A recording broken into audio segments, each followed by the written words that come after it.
consumable item. So his inner emotions are suddenly disturbed, and he's thrown into a sort of psychotic trance-like state, where he can only then, she's taken by her mother, she's collected, she's saved, and he goes off and orders a cognac, smokes a cigarette, and tries to calm himself. He's irritated, he's rubbing his hands, he's scratching at his face. He's a man who is disturbed. All his emotions come to the surface. En la imagen podemos ver al personaje de Hans Becker, de M, y en este se está viendo al espejo e intenta descubrir quién es, que tiene relación perfectamente con el siguiente tema, que es justamente el de Jekyll y Mr. Hyde, aunque es importante ver qué es lo que hay en su aparador, en su tocador, que son colonias y perfumes, lo que da el sentido de un trabajador de clase media, un empleado, aunque también atañe a la cuestión dicha anteriormente sobre la feminización. En otra escena se puede ver una escena similar, está viendo en un aparador a cuchillos, y en el aparador se refleja una niña pequeña, y la niña en ese momento empieza a ser el objeto de deseo de Becker, quien cae en un estado psicótico. La niña posteriormente es llevada por su madre y no puede alcanzarla, y entonces va y toma coñac y para poder, en un estado evidentemente alterado, para poder calmarse. Okay, so of course the trope of Jekyll and Hyde is important, because an ordinary man drinks a potion and then is transformed into this werewolf. So again, the werewolf being the inner disturbed emotion rather than a real thing. So the trope of Jekyll and Hyde had already gained traction by the beginning of the 20th century in both science and in popular discourses as a means of explaining emotion in terms of a set of binary divisions that I've referred to already, which were hidden or invisible, calm, roused, hot, cold. This model, of course, could apply to anyone in society. Thus, all members of the community were potentially perpetrators. Rendered invisible until the moment of attack, the Jekyll and Hyde murderer, or the beast in the German Everyman, infected society with a contagion of panic and fear. For Germany's murderers, and sex murderers in particular, were not the frenzied serial killers painted by Dix or Grosch, who we saw earlier, images of whom we saw earlier, but frequently they were pathetic figures such as Albert Speckner, who faced a Munich court in the spring of 1912 for the alleged Lustmord of Frieda Bracher. Or they were rough types such as Isidor Salzberger, who we encountered earlier, who was guillotined in 1938. Or they were quiet men such as Michael Riepel, who in 1943 was tried for killing his niece, who also had been his lover, but unlike Salzberger was spared the executioner. There's a reason for this, but we don't need to, well, he was connected to the higher echelons of the Nazi Party. What each had in common with the other was that they were every man.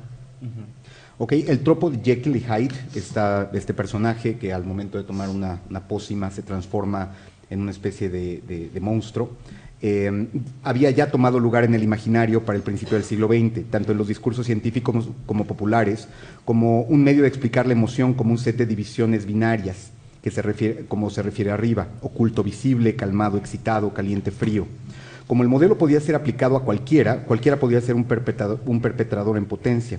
Considerado invisible hasta el momento del ataque, el asesino tipo Jekyll y Hyde, o la bestia en el alemán promedio, infectaba a la sociedad con el contagio del pánico y el miedo. Los asesinos sexuales alemanes no eran los apasionados asesinos seriales pintados por Dix y Gross, sino las figuras a menudo patéticas como Albert Speckner, que fue llevado a la corte de Múnich en la primavera de 1912 por el presunto Lustmord de Frieda Bracher, o tipos burdos como Isidor Salzberg, que enfrentó la guillotina en 1938, o hombres tranquilos como Michael Riep, que fue juzgado en el 43 por el asesinato de su sobrina, que también era su amante, y a diferencia de Salzberg se salvó de la ejecución porque pertenecía al partido. Lo que todos tenían en común era que justamente eran el hombre común, o el everyday man. So let me give you another example, again taken from Fritz Lang's film M. And we come back to the case conference scene, which I described to you already. And shortly after the discovery of the final child victim in the film, little Elsie, the camera pans to a group of 5 male friends, ordinary men, who meet regularly over a drink to talk and play cards. We hear one of them read from the newspaper. And the newspaper, of course, is important here, right? The media. There are certain indications that this murder, too, has been committed by the same phantom monster who has already claimed as victims 8 children of our city. One of the men then asks, "Who is the murderer?" They then fall out with each other, each one incriminating the other, saying it could be you, or it's you, or it's you. The camera then pans to the interior of an apartment where the police are carrying out a search as a result of an anonymous tip-off. The husband and wife are innocent victims of suspicious or malevolent neighbors. In a further scene, an older, slightly weasleyish, bespectacled man is asked the time of day by a little girl on the street, and then becomes the focus of suspicion among passers-by who surround him in a threatening manner. In a further scene, there is almost hysterical tumult, fueled by the rumor that the police have apprehended the sex murderer on a bus, when in fact they have arrested a pickpocket. Okay. Previo a las conferencias, otro buen ejemplo de esto es otra vez de la película M de Lang. Previo a la conferencia que se describe arriba y después de descubrir el cadáver de la pequeña Elsie, la cámara foca un grupo de 5 amigos que se reúnen para beber y platicar y jugar cartas. Vemos que uno lee el periódico y el periódico dice: hay ciertos indicadores de que este asesinato ha sido cometido por el mismo monstruo que ha cobrado la vida de 8 niños de nuestra ciudad. En eso, uno de los 5 amigos se pregunta: ¿quién es el asesino? Y pronto terminan peleando, incriminándose el uno al otro. Posteriormente, la cámara cambia al interior de un departamento en donde la policía busca, dada una denuncia anónima. La pareja, una pareja, es víctima o ha sido víctima de un vecino malévolo o suspicaz. En otra escena, un hombre flacucho es interrogado sobre la última vez que vio a la niña y se convierte en sospechoso para los paseantes que lo rodean de manera amenazadora. En una última escena hay un tumulto furioso encendido por el rumor de que la policía había capturado al asesino en un autobús, cuando en realidad solamente era un carterista. So murder produced emotions of incrimination, suspicion, and hysteria, and they threaten the social order of the city. In M, Lang cleverly exposes the thin veneer of bourgeois life and the fine line between good and bad emotions. This portrayal by Lang of fear and panic as a collective emotion was never far from real life. Shortly before Christmas in 1911, the Bavarian capital, Munich, was gripped by fear after the discovery of the trussed-up body of 11-year-old Frieda Bracher, who I mentioned earlier. The local newspapers noted that only after the perpetrator had been apprehended would its citizens breathe freely once more. As the liberal Munich latest news commented, the Münchner Neueste Nachrichten commented, whoever attentively takes Munich's pulse can sense how the detection and arrest of a murderer, the arc of panic gradually flattens once more, and simultaneously a huge sigh of relief goes through the crowd. Como expone la película de Lang de manera brillante, este pequeño venero de la vida burguesa y esta breve línea o tenue línea entre lo bueno entre las emociones buenas y las malas. Esto se retrata en Lang por medio del pánico y el miedo como una emoción colectiva y nunca estuvo fuera de la realidad. Poco antes de la Navidad de 1911, la capital de Bavaria, la capital bávara, fue presa del miedo después del descubrimiento del cadáver de la niña de 11 años, Frieda Bracher, de la que hablamos antes. Los periódicos locales notaron solamente después de que el perpetrador había sido aprehendido, de manera que los ciudadanos pudieran respirar libremente otra vez. El periódico liberal Münchner Neueste Nachrichten comentaba: quien sea que tome el pulso de Múnich puede sentir como la detección y el arresto a la detección y arresto de un asesino, el arco de pánico de pronto decrece y simultáneamente un suspiro de descanso viene en la multitud. Okay. So Germany's murderers were consistently portrayed as Jekyll and Hyde types, not only by the media but also by the investigating authorities, partly in order to explain how they could carry out the crimes and remain undetected for so long. Inscribed within the metrics of medical and psychiatric discourses, a murderer's surface physiognomy betrayed little of the real emotionally disturbed inner selves when calm, thus allowing them to maintain the semblance of an orderly life and therefore invisible. But once aroused, their physical outer appearance became agitated and transformed by the dark forces escaping from within. The veneer of civility was cast off to reveal a lower developmental stage than that of the rest of civilized society. Los asesinos alemanes eran consistentemente retratados como tipos Jekyll y Hyde, no solamente por los medios, sino también por las autoridades, parcialmente para explicar cómo podrían llevar una vida normal y además una vida criminal sin ser detectados por tanto tiempo. Se inscribían en la matrix del discurso médico y psiquiátrico, en donde el asesino por la superficie tenía una fisionomía que en realidad no anunciaba su emocionalidad real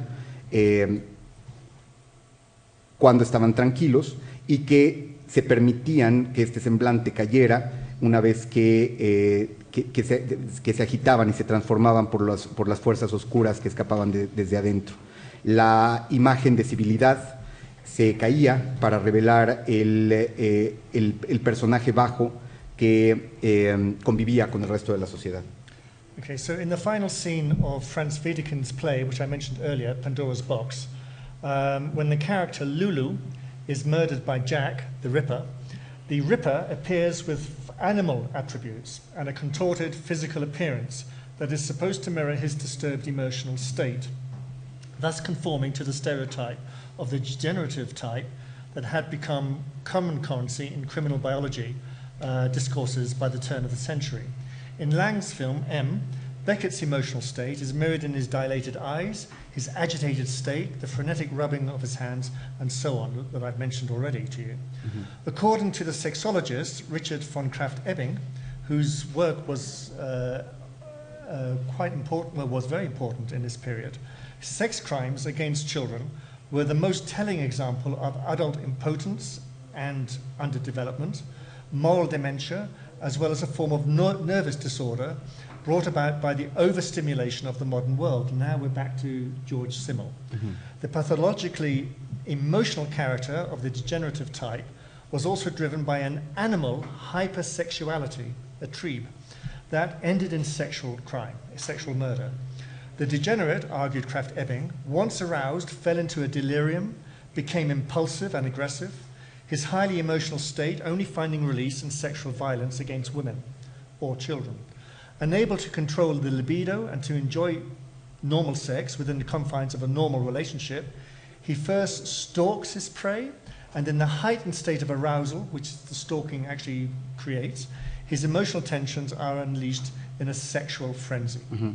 En la escena final de la obra de Wiedekind, en la caja de Pandora, cuando Lulu es asesinada por Jack el Destripador, aparecen los atributos animales y la apariencia física contorsionada que se supone evidencia el estado emocional en desorden, conformando el estereotipo del degenerado, que se había convertido en moneda común en los discursos psiquiátricos, biológicos y criminales del cambio de siglo.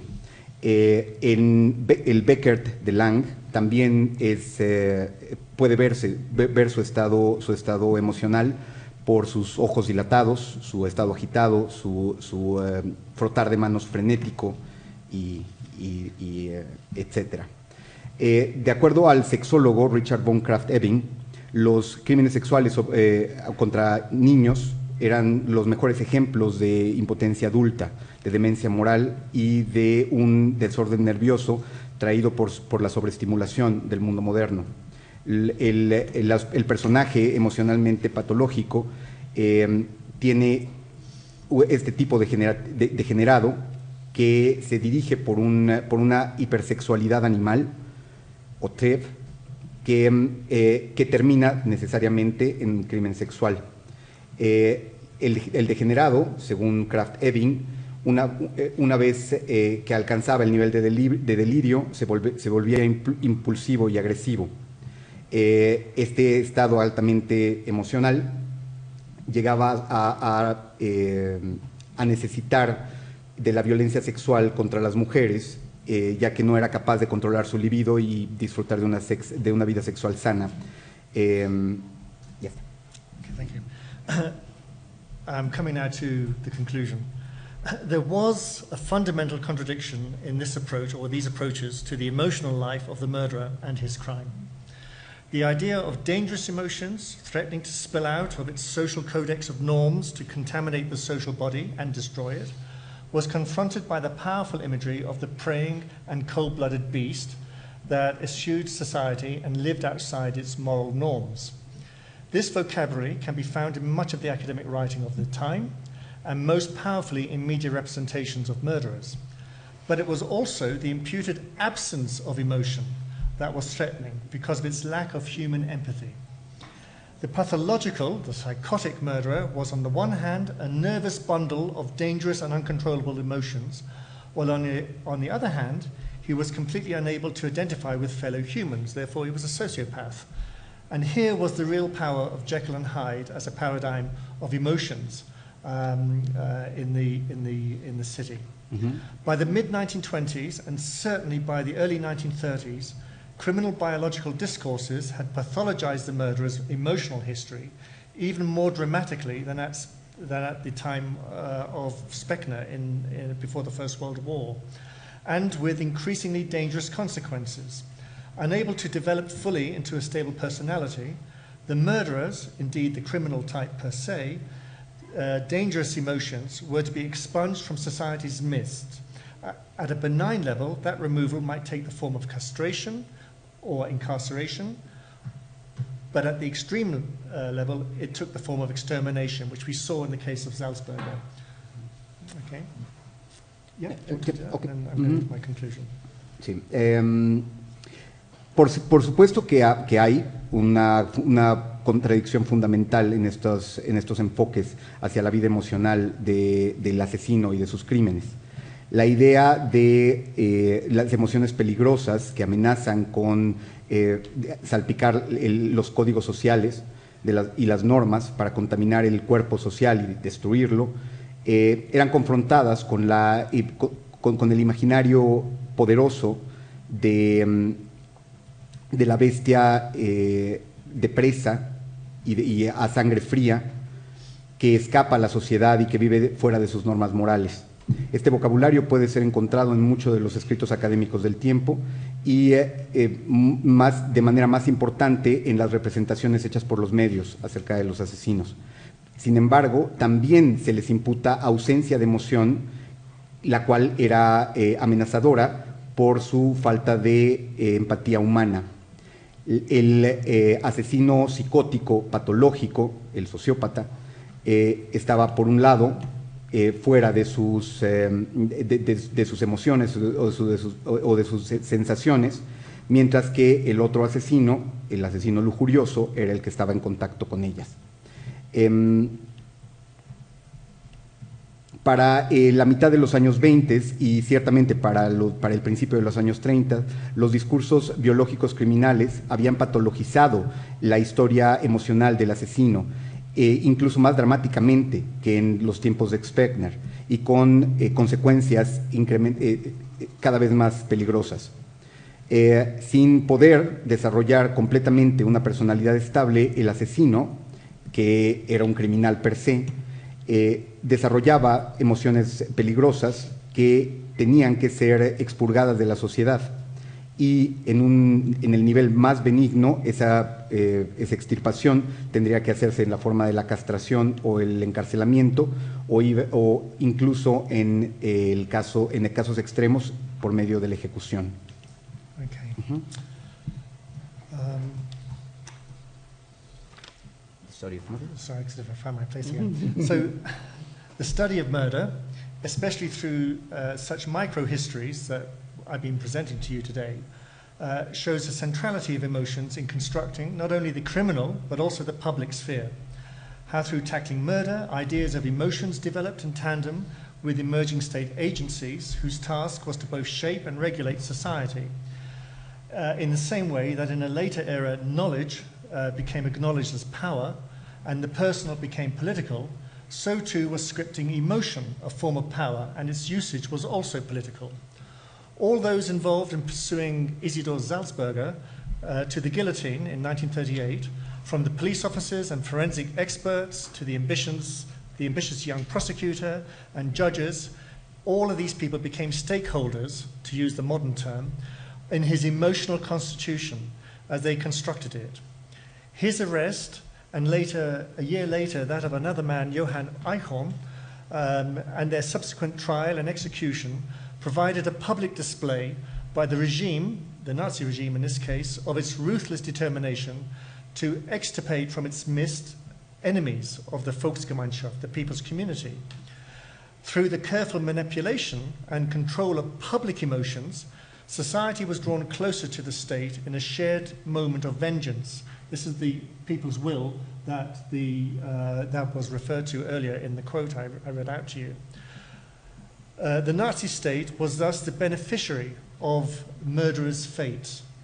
The cases offered the Nazi party in Bavaria an opportunity to cement the people's community by mobilizing the population into different types of emotional communities. And this was important in the context of the period that we're looking at, because 1938, 1939, we have heightened international tensions as relationships were breaking down and Europe was moving towards war. This was an important moment in it. So the Salzburger case, and later that of Johann Eichhorn in 1939, I haven't talked about him yet, and I won't today, offers insight into how murder could be, how configuring murder could be utilized for personal ambition on the one hand, and the advancement of an entire professional body, and by the Nazi state, or the state per se on the other hand, as it took the country into war in 1939, in which both racial emotion and racial murder were to become its raison d'etre. Okay, thank you. Traduzco entonces. Yeah. Sí. Oh, wait, yes, translate. Voy con la traducción. El estudio del homicidio, especialmente por medio de estas microhistorias, como las que se ofrecieron en esta conferencia, muestra una centralidad en las emociones, de las emociones al construir no solamente la esfera criminal, sino también la pública, por medio de tratar al asesinato. Las ideas de las emociones se desarrollan en paralelo con las agencias estatales que emergían y cuya tarea era tanto formar como regular a la sociedad. Del mismo modo en que en una etapa previa el conocimiento era reconocido como poder y lo personal se convertía en político, lo emocional forma parte también del poder y su uso también era político. Todos aquellos que se vieron envueltos en el caso de Eichhorn y de enviar a la guillotina, desde la policía hasta los forenses, hasta el fiscal y los jueces, se convirtieron en participantes de la constitución emocional como se estaba construyendo en ese momento. El arresto de Eichhorn y el subsecuente juicio y la ejecución proporcionaron una imagen pública del régimen y de su determinación dura de extirpar de en medio a los enemigos de la comunidad pública. Por medio de la manipulación y control de las emociones públicas, la sociedad se llevaba más cerca del Estado en este momento conjunto de venganza. El Estado nazi, por lo tanto, era beneficiario del destino de Eichhorn y ofreció al partido nazi en Bavaria la oportunidad de cimentar la comunidad popular al movilizar la población dentro de una diferente comunidad emocional en las etapas anteriores a la guerra. Finalmente, el asesinato o las ideas que configuraban el Estado nazi y que llevaron finalmente a la guerra al país, se basaban en esta configuración, en esa configuración del asesinato, en donde se separaba en diferentes ramas de lo social y de lo médico y de lo criminal. Okay.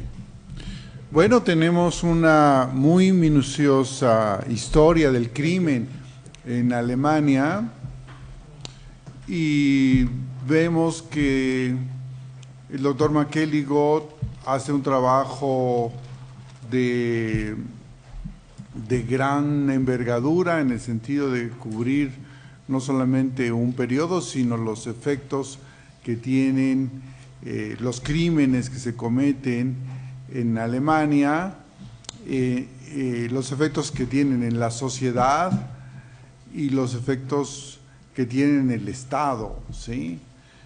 Estamos, yo creo que ante una investigación del crimen que podríamos decir corre en paralelo a los trabajos de Foucault sobre vigilar y castigar en el tránsito de la modernidad, de la ilustración a la modernidad liberal del siglo XIX. Entonces, bueno, con esto, digamos ya detalladamente expuesto, nosotros podemos preguntarnos cuál es el sentido que tiene en las ciencias sociales en general esta revisión y qué podríamos nosotros preguntarle al doctor McElligott ahora o comentarle sobre las perspectivas y quizá hasta las emociones que en nosotros genera esta visión panorámica. Entonces, abrimos un espacio de preguntas y comentarios. Ajá. Primero quiero hacer un comentario. Por ejemplo, todo lo que nos dijo el doctor es como un concepto europeo y americano de lo que es ser un asesino en serie. Lo que me quiero aterrizar en pregunta es que actualmente el país tiene como un ambiente de violencia y un poco de violencia más que nada en cuestión del narcotráfico. Entonces lo que quisiera saber es cómo un habitante de América Latina, o en este caso mexicano, tiene la posibilidad de adoptar este comportamiento en cuestión de violencia y en el contexto económico. Es decir, ¿en qué se podría diferenciar en este comportamiento de asesino en serie americano y europeo al mexicano? Okay. The question is, podríamos hacer un pequeño paquete de preguntas, sí. Y luego porque si no se va a alargar mucho. Okay. Sí, a ver. Doctor McElligott, primero que nada agradecerle por estas conferencias, fueron excelentes. Y bueno, mi pregunta va más dirigida a esto. Usted menciona del papel de los medios de comunicación dentro de la investigación policial. ¿Usted considera que la sociedad del espectáculo, esta creciente cantidad de medios de comunicación, pueda servir de detonante a personas que tienen este cierto estrés, este cierto trastorno postraumático? Usted lo pone aquí en el periodo entre guerras, pero hoy en día con tanta violencia que hay en los medios de comunicación y todo, ¿cree que sea un factor detonante para que se siga reproduciendo esta misma violencia? Ok. Una última pregunta. Sí, a mí. Sí, mi pregunta es sobre el asunto de la actual apología del individuo en los medios de comunicación y este concepto de la masa como una cuestión despectiva, porque nadie dice yo soy masa, todo el mundo se reivindica individuo y desprecia la masa. ¿Cómo nos puede usted explicar desde los individuos urbanos esta actitud? Sería una pregunta. Y la otra pregunta es sobre qué tanto los medios de comunicación y las ciudades también, y bueno, en estos escenarios que nos mencionó entre guerras, qué tanto la industria de las drogas crece o tiene su origen, la industria contemporánea de las drogas, con respecto al ataque que se empezó a dar a partir de la Primera y de la Segunda Guerra Mundial a las poblaciones civiles, como un origen de la actual industria de las guerras. Cambió la guerra, antes los enfrentamientos eran entre militares, había más bajas militares y ahora civiles. ¿Qué tanto esto incentivó una industria de las drogas hacia lo militar y posteriormente a lo civil en las ciudades? Y otra más. I was wondering Thank you. if the urban spaces have a direct connection to detonate violence, especially in modern days towards women. Because I don't know if it was the lack of information, or if now the urban space itself generates this kind of violence of murders and femicides in modern days. So that's my question. Ok, traten bien al traductor, por el amor de Dios. Voy a tratar de hacer, por favor, si me pierdo algo de sus preguntas, por favor las pueden reformular de manera que yo la pueda traducir de manera correcta, porque fueron muchas y me perdí, ¿no? Entonces, muchas gracias por la que preguntó en inglés.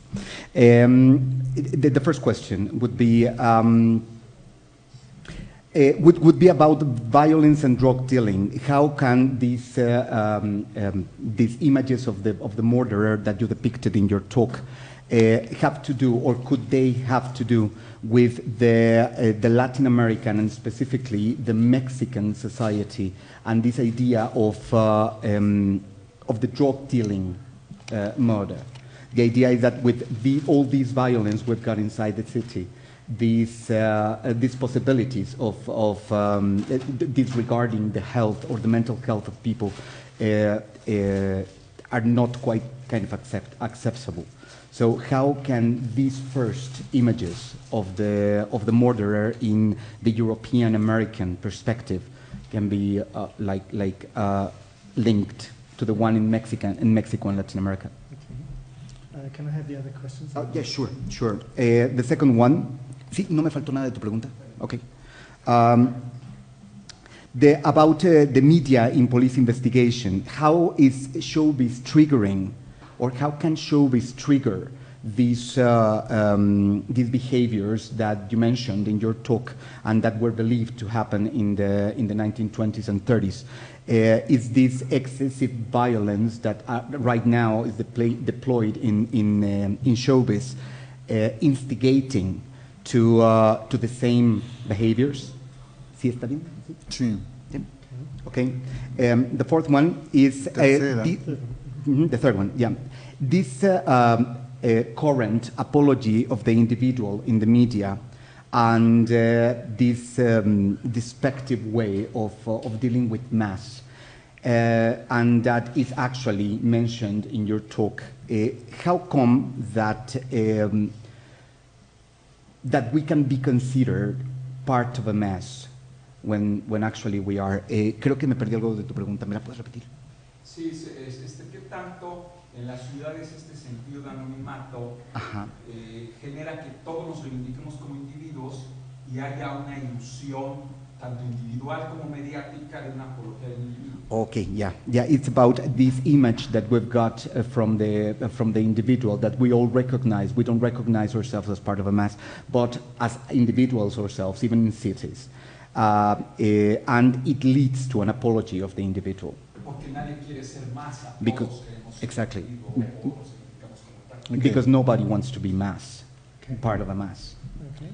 And the last one? The last I one? got that, Yeah, the last one is about media in cities and how the drug industry it just developed from this like current that happened during the Second World War mainly, in which attacks, military attacks to civilians were normalized.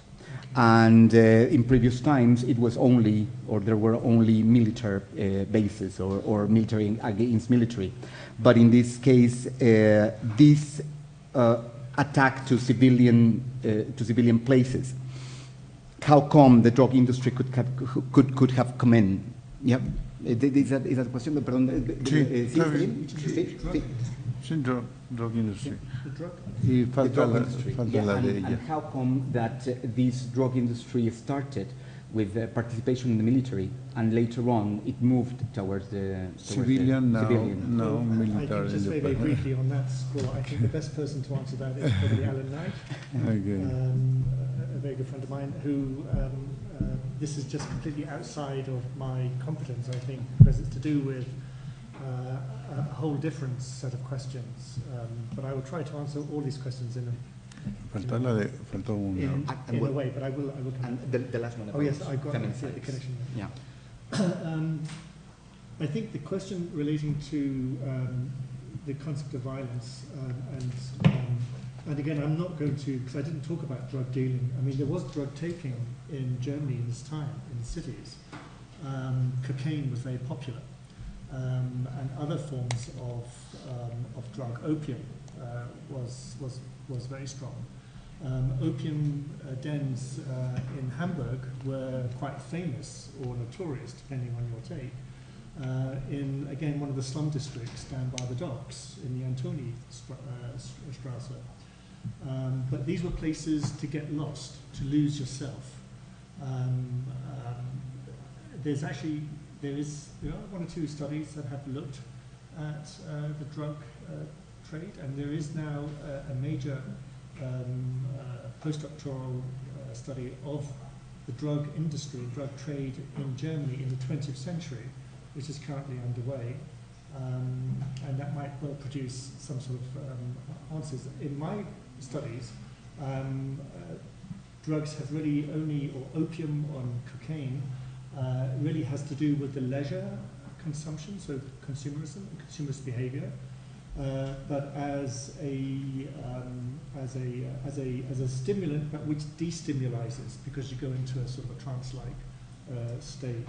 But I haven't really talked about that. The drug that is referred to, for instance, here in Lang's film, is the drug of consumption of consumer items, which have feminized this man, Beckett, and turned him into this weak, degenerative character, whose developmental stage is feminine and pre-masculine. This is what's actually quite interesting in that particular discourse.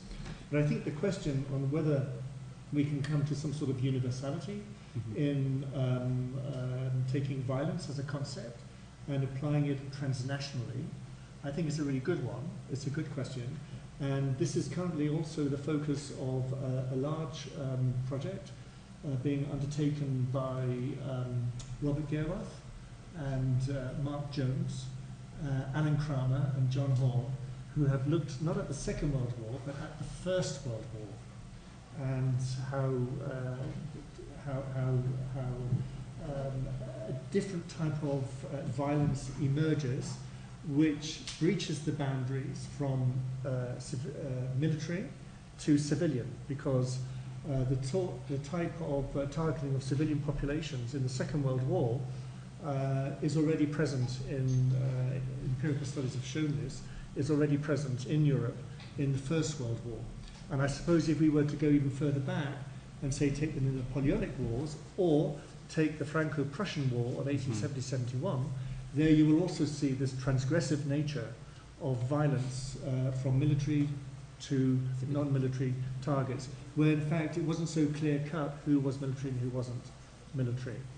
So I think they are actually good questions, but they really belong to a different sort of scope, a different sort of study, which actually looks the emergence of different forms of violence in the early 20th century. I've been doing some work on racial violence in the book that I'm currently completing, but it's a different form, but it also has roots in an earlier age of the emergence of biological racism at the turn of the 19th to 20th centuries. Ok, bueno, la respuesta. Okay. Acerca de la violencia y las drogas, nada más una aclaración en cuanto a que en Alemania, sobre todo en el periodo, tanto el consumo de drogas era meramente recreativo. El opio, que era la droga más popular en el tiempo, sobre todo en Hamburgo, era principalmente depresivo y calmante, mientras que la cocaína, bueno, también era muy popular, pero ambas se utilizaban solamente como para consumo recreativo y como estimulantes. En cuanto a la universalidad del tipo de asesino, el tipo de violencia, y esto se conjunta también con la pregunta acerca de la transgresión entre lo militar y lo civil, el doctor dice que hay un grupo de investigadores, de los que solamente pude captar 2 nombres, Garrett y Jones, que justamente investigan sobre este tipo de transgresión y sobre el movimiento de la violencia que empieza en el contexto militar y que se mueve al contexto no militar. En la Primera Guerra Mundial, no solamente en la Segunda, en la Primera Guerra Mundial se rompe esta barrera entre lo militar y lo civil y se puede trazar hasta prácticamente mediados del siglo XIX con las guerras napoleónicas y posteriormente con Franco. No obstante, la idea de que existan características comunes es importante y es una buena pregunta. Okay, and just to come back to the other question related to individual or typologies of the individual and the mass, I think what this study can show us is how a certain type of typologizing of the individual. Here the focus is on the emotional makeup of the individual, but it's a bad typology, it's a bad makeup. That person only finds real good emotional characteristics when immersed or incorporated into the mass. And the whole point, I suppose, that I'm interested in is how an emerging state, a little bit of what I talked about on Tuesday, how this emerging state, okay, this new state, is actually creating or trying to expunge the bad by reforming it and turning it into part of a collective. And again, this is something that Krakauer wrote about in The Master Ornament, but you also see this in the work of Carl Jung, when he writes about the individual and the whole, the part and the whole. It's a very important text from the late 1920s, and it also emerges then into the 1930s under the fascist regime, under the where you have this mass mobilization, this mass formations. If you think of the notorious scenes from the Nuremberg rallies, you can see how this mass formation and how this is then seen as a positive. So the individual is not allowed to deviate from this collective. It's got to be part of the whole, okay? But the purposes to which it can be deployed are different depending on the nature of the state or the government. So in the 1920s, you could say it's be part of the whole is be part of a pacific whole.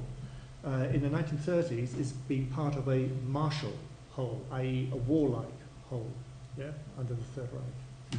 Okay. Acerca de la apología del individuo, en realidad sí estas ideas que se tenían en 1920 y 30 hacían una topología del individuo bastante pobre y justamente lo escindían de la masa. No obstante, estas buenas características emocionales solamente surgen cuando se está en grupo o cuando se está en sociedad, en masa. Este nuevo estado, el estado colectivo, se desarrolla posteriormente y se pretende desarrollar para llevar a cabo esta unión entre individuo y masa nuevamente. Los trabajos de Crocker y de Jung acerca del colectivo son importantes y ambos se producen después de los años 30. Podemos ver esto también en las movilizaciones fascistas de masas, que las movilizaciones de Nuremberg, por ejemplo, en donde se veía, por supuesto que se veía el trabajo en grupo o la participación en masa como positiva. Y por supuesto estas ideas de individuo y masa van a cambiar dependiendo del tiempo y del tipo de gobierno que se tenga y del tipo de cultura. Who asked the question about the media? There was a question about the media, yes. About the media triggering, how does one demonstrate this? Well, I think I gave just one small example, but there are many more, of in the case of Curtin, and that's why I took this example for here today, is that in February there were these 3 attacks, okay? There was silence on this. There was no kind of publicization of these attacks. They appeared in small print, okay? But by August, and there was no panic. So people were largely unaware, other than the immediate neighbors or whoever, the families involved. By August, from February to August, when there was a further spate of attacks, this suddenly erupted onto the title page of the newspapers, and we see Gennat sitting there with the Düsseldorfer Courier, and it's the headlines about the murderer, and then you've got all these reports coming in about the letters, the people writing in, the denunciations, and so on and so forth. And you can empirically track that. It's possible to actually sort of show how the media contributes to creating, both configuring the type, but at the same time triggering this emotional sort of response. Because this is how it makes its money. This is how it sells its copy. Acerca de la cuestión sobre los medios, lo que se vio en cuanto al ataque de Curtin es solamente un pequeño ejemplo en donde se puede ver mucho la injerencia de los medios en cómo se ve el crimen. En febrero los ataques se mantuvieron en silencio y no hubo pánico. A partir de mayo, los periódicos empezaron a sacar titulares sobre el asesino y por supuesto que la respuesta del público fue tremenda, incluyendo cartas y pánico. Los medios, por lo tanto, ayudan a configurar tanto al asesino como el medio en el que se desarrolla y por supuesto a disparar una respuesta de la que dependen, pues gracias a eso pueden vender. And now finally to this question about the connection between urban space and violence against women. I think we can contextualize this by looking at the larger picture. Before, at least in the period that we've been looking at, before 1914, urban towns and cities were gendered, okay? And they were regulated, certain places were regulated by law. So, for instance, certain parts of the towns and cities were designated areas where there would be prostitution, for instance. Women were not, good women were not supposed to be in these areas. Only prostitutes were by definition. And all women who were in these areas could be subject to police intervention, medical intervention under various laws that were brought in. Where good women were allowed were in the emerging consumer West End passages, the new shopping arcades and passages, where they would be expected and where they could go freely, but they were never really free because they were always accompanied by a man, or by, if it's a young woman, by an older woman, so they were chaperoned. All this changes after 1918, at least in the case of Germany, but I think this is the case almost everywhere in European cities, as a new generation, a younger generation of women, in a sense, claim urban space for themselves. They become visible, they are working, so they're in the commercial districts, they are in the shopping areas, they're in the leisure districts, where before a woman alone in a cafe or in a restaurant or in a bar would have been inconceivable. and they were present, and they smoked, and they drank, and they asserted themselves as equal. Okay. Now, in the case of Trini, Wilhelmine Trini, a 26-year-old woman, she was married, she had just been recently married, her husband was working away, and she went with her girlfriend, as they used to before Trini was married, to this cafe, Am Gesteig, in Orleansplatz, so in the center of Munich. And because they were alone in the cafe, it's for 5 o'clock tea, it's called, and it's a dance hour where you had a drink, a cocktail, and you could dance. Because they were alone, they were perceived by Salzburger as available, okay? Because the only women that he ever consorted with were mostly prostitutes. So he assumed that these women were available, okay? There's a time lag, all right? Now, coming back to your question of the gender space and how particular spaces might generate violence. In certain areas of the city, associated previously with a certain class of women who had a certain profession or function, this could be dangerous to a woman. In the case of Trini, it was deadly in the end for her. This could be associated, this would be a dangerous place for her to be, because the assumption would be that this is a place where women were available, okay, for men. So certain spaces could gender or engender and generate a violence towards women, but not space per se. In the end, it's about changing cultural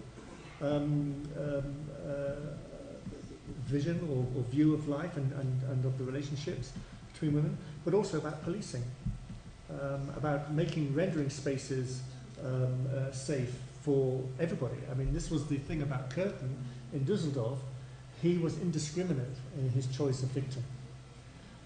In the case of Harman, he picked up his victims from the main train station in Hanover, which was a usual spot, which was a dangerous spot. So you are right, there are spaces in the city which they don't so much generate, but they are the environment in which certain forms of behavior were once acceptable, okay, or considered part of the culture of that space. Ok, acerca del espacio urbano y el feminicidio, tendríamos que contextualizar lo que era Berlín o lo que era Alemania antes de 1914, y que justamente los espacios tenían género, es decir, había espacios para hombres y espacios para mujeres. Las partes de la ciudad, había partes de la ciudad dedicadas a la prostitución, en donde la prostitución era tolerada, y que definitivamente cualquier mujer decente que se encontrara en el área podía ser sujeto a revisión policíaca o médica. Las buenas mujeres, por decir de alguna manera, se concentraban en áreas comerciales en donde nunca iban solas, siempre iban acompañadas ya sea por otra mujer, una mujer mayor, o por un hombre. A partir de 1918, el cambio cultural empieza con justamente las mujeres reclamando espacios urbanos en donde se habitaba y se trabajaba. Estos espacios, que anteriormente eran exclusivos para hombres, empiezan a hacerse comunes para mujeres, en donde también hacían lo mismo que hacen los hombres, porque se sienten y tienen la libertad de hacerlo. Bebían, fumaban, veían un espectáculo, bailaban. Esta igualdad lleva a que muchos de los espacios empezaran a ser sujeto de peligro. En el caso de Trini, de 26 años, cuyo marido estaba de viaje, va con un amigo a un lugar en el centro de Múnich a tomar café y posteriormente a bailar. Y ahí es donde el asesino ve que están disponibles, y él, al ver dos mujeres solas, jóvenes, las ve como disponibles. Hay ciertas áreas asociadas con hombres que en un momento dado empiezan a ser pobladas por mujeres y que se llegan a considerar peligrosas. Ahora, la generación de estas áreas se da por un cambio cultural de visión y de relación, y también por una cuestión de falta de atención gubernamental, ya que estas áreas estos lugares públicos tendrían que ser considerados seguros. No obstante, y eso es lo que ocurre y lo que pasa con Kurtz, en cuanto a que tenía acceso a lugares que tendían a ser seguros y en donde podía conseguir víctimas inmediatas. Ahora, es justamente esto lo que genera el espacio. El espacio se genera para que sea habitado y no obstante se crea la idea de un espacio peligroso.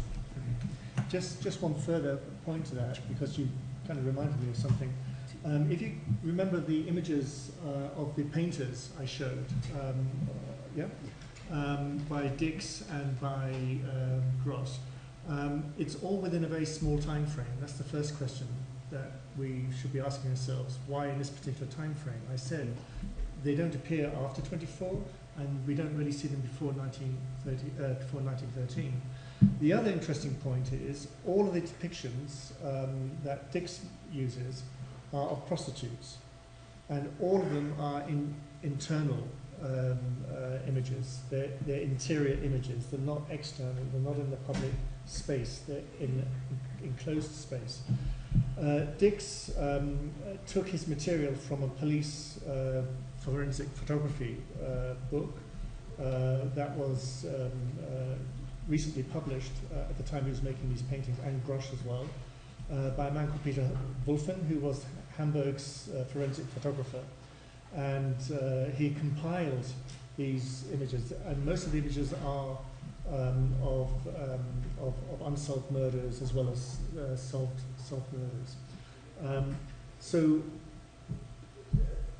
And this also comes back to the media. When a prostitute was killed, this was reported in the press, but it didn't produce any panic, because it goes back to what you were saying. People or certain forms of behavior in a certain part of the city, it was expected that this belonged to the ecology of that particular district, okay? But once it spilled out of that, once it entered into this bourgeois sphere, the bourgeois domain, then it produced a panic. And especially in the light of the failure of the police to detect and to protect, this is where the panic then sets in, and of course the media kind of relishes that. Okay. Muy bien, nos pide el doctor que regresemos un poco a las imágenes que nos mostraba en un periodo anterior, y sobre todo a las imágenes de Dix. El periodo en el que se desarrollan estas imágenes o este arte es muy corto, es solamente de 11 años, del 13 al 24, de 1913 a 1924. Y uno se preguntaría por qué es en un espacio tan corto. En realidad lo que hacía Dix era justamente representar o hacer estas representaciones a partir de fotografías, y solamente representaba el espacio interior. Ninguna de las fotografías de asesinatos o ninguna de las pinturas de Dix tienen que ver con homicidios en espacios públicos. Se basaba en fotografías forenses propiamente de asesinatos, principalmente de prostitutas. Ahora, una prostituta asesinada dentro de su barrio o del área tolerada no hacía que el público entrara en pánico, incluso cuando era anunciado por el diario, porque pertenecía a la ecología del distrito, era algo que se consideraba ciertamente lógico. No obstante, cuando estos asesinatos permeaban hacia el exterior, hacia el entorno urbano, hacia el entorno burgués, por supuesto que provocaban pánico, y es justamente esto lo que hacía que se vieran estas zonas como zonas de riesgo. Ok, media más, ok. Bueno, el profesor McElligott tiene una reunión en unos minutos aquí con autoridades de la UAM, entonces desafortunadamente ya no podemos hacer más preguntas o comentarios. Con esto cerramos el ciclo de sus conferencias. Le agradecemos muchísimo sus dos conferencias que han sido magníficas. Muchas gracias al doctor McElligott. Le vamos a entregar un pequeño presente del Departamento de Sociología y las constancias. Agradecemos a todos también su presencia, participación, comentarios, y buenas tardes. Muy amable. Gracias por las preguntas. Dásela, por favor.